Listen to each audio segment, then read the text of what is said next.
The way that a thought can nest its way into your mind is curious to think about. The way it can become so deeply ingrained in oneself that it becomes a very part of them, a part of who they are as a person. It tugs on the very neurons in their brain as if they are the strings of a puppet or the buttons of a machine. Thoughts can consume you if you let them. Just try not to think about it. It is this very concept that consumed my best friend. A thought so impalpable that she spent her days trying to understand it, trying to reason with it, and letting it merge with her life. Maya ran the Twisted Bloom, a quaint, quiet florist. She took over after her sister, Brooke, went missing a few years ago. She'd helped out here and there whilst Brooke had been around, so she was familiar with the logistics of the place. I myself had also helped here and there, both under Brooke's ownership and Maya's. But last month, as I was unloading a box of flowers and bringing them inside, Maya said something strange. She still whispers to me, through the petals. In hindsight, this is where everything began. But at the time, it was a beautiful thought. Perhaps Brooke really was still watching over us, using her passion for nature as the way through. We all miss her.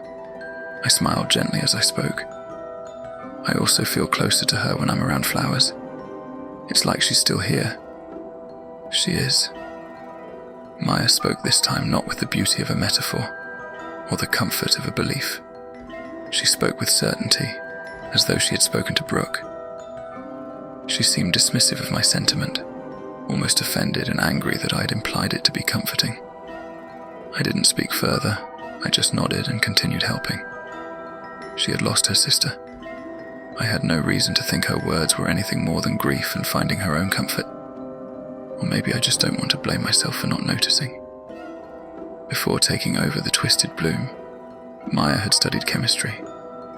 She wanted to be a pharmaceutical researcher, experimenting and studying drugs to create new breakthroughs in the medical field.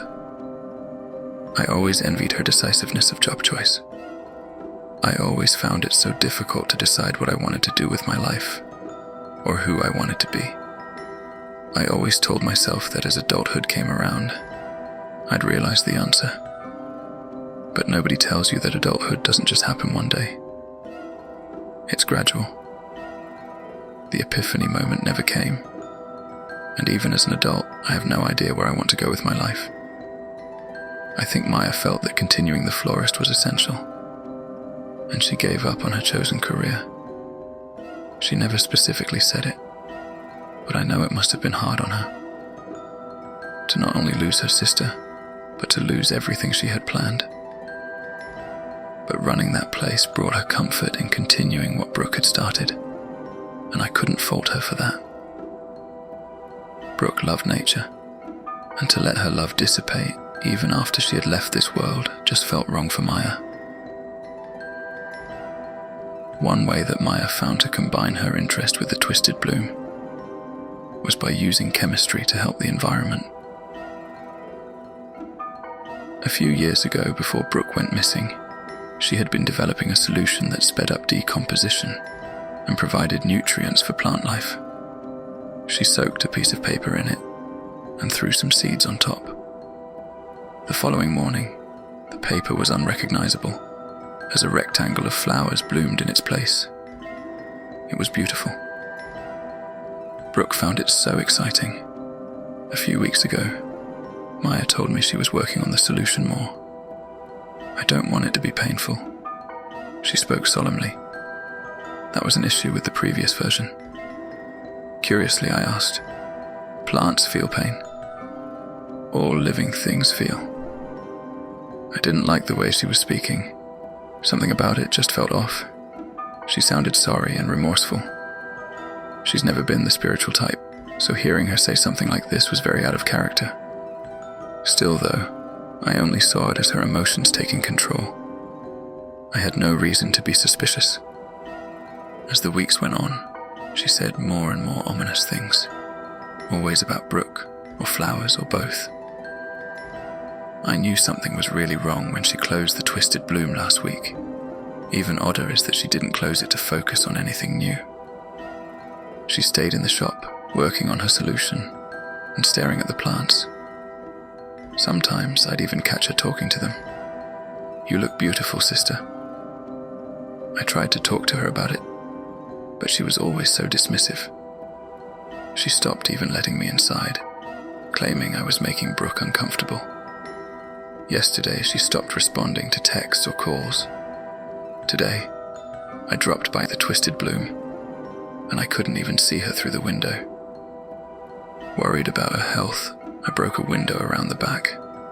Some of the shards of glass sliced my hand, but I was too focused to pay it much attention. I climbed through. "Maya," I yelled through the store. There were clear signs of life, as all the lights were on, and her equipment was still out in the back room. Yet no reply shouted back, "Maya, please answer me." I wanted a reply, though did not expect one. My heart pounded loudly, almost too loud to even hear a response if I did get one. I searched around the store. Everything looked normal. The plants were well taken care of, and music gently played from a radio on the counter. I walked over to turn it off. Despite how quiet the music was, I still wanted absolute silence whilst I searched. Yet, as the silence began, I noticed a pile of flowers behind the counter. Where Maya usually stood to serve customers was now covered in nature. Beautiful, yet misplaced. Every petal and stem looked healthy in all but their location. Why were they on the floor? As I knelt down to get a closer look, I noticed that each flower seemed to twist, weave, and tangle into the shape of a person laying down.